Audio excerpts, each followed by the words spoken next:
Hello and welcome back to Agape Leaders Monday Motivation. As always, I'm so excited to introduce this week's speaker, Mark Elder, who is a head football coach now in the state of Ohio, having coached at Eastern Kentucky University, University of Tennessee, University of Cincinnati, and where I met him, Central Michigan University. He is very knowledgeable on football, but more importantly, he's very knowledgeable on helping people. And I know that you're going to be as motivated as I was hearing this word for the first time. So without further ado, with this week's Monday Motivation, here is Mark Elder. Mark Elder here, the head football coach at Moeller High School in Cincinnati, Ohio. Here to share a little Monday motivation with you guys, and appreciate the opportunity. Major Mays to share it with you guys, and got to see the people that have done this before me, and everybody's done a spectacular job. So I know I've got a lot to live up to here, but I want to share a couple thoughts on some things that helped me get through the ups and downs of life.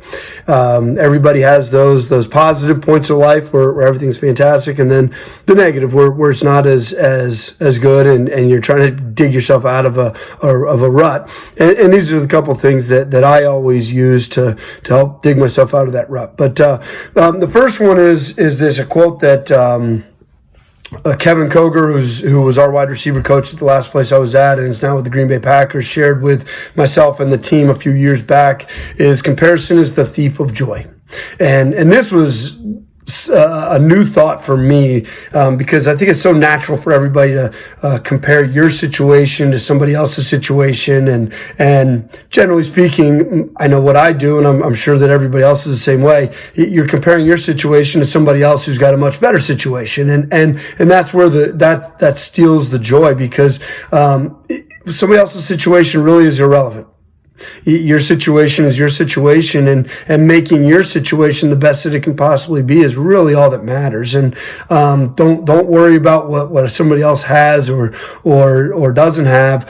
Really focus on your situation and improving it to the best of your ability, and that is what's going to lead you to your joy. Second, and this is something that's been taught to me numerous times through mentors and just life happening, but life's not fair, and it's never gonna be fair.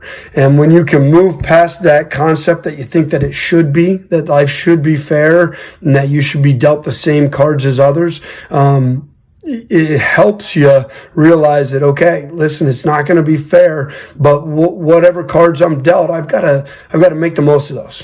And when you can do that, that's when you're going to find the best situation in your life. That's when you're going to take the downs and turn them into ups, because you're not focused on whether or not you've been dealt the right hand. You're just focusing on what you have been dealt and making the most of that. And I think that's a key component to happiness and joy in life. So, and then the last thing is, and this is something I truly believe, is that things get better for those that work to make them better.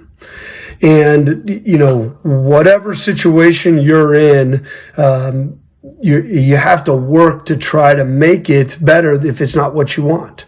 And I read a book that was very, very impactful for me called Extreme Ownership by Jocko Willink, where he talks about how your situations in life, you have to take ownership for. And you've probably led yourself down to the path that you're in, whether it's a good path or a bad path. And there's the occasional thing that really maybe that isn't true, but even in those situations, you own the attitude, and perspective and reactions to what you've been dealt. And those that want to make it better and work to make it better, are going to be the people that get into the ups again in life. And I think a key component of that is, you have to analyze, this is where I'm at. And if I'm not happy with that, what is it that I'm looking for? Where am I trying to get to? And then whatever that gap is, between where you are and where you want to be, you need to have a plan. need to come up with, well, what steps do I need to take? Don't look at how hard it is. Don't look at whether it's possible or impossible. It's possible. What steps do I want to take to get from where I am to where I want to be? And write those things down and just start working at them. If you work at the things that you want in life and work towards the things that you want in life, you'll get there.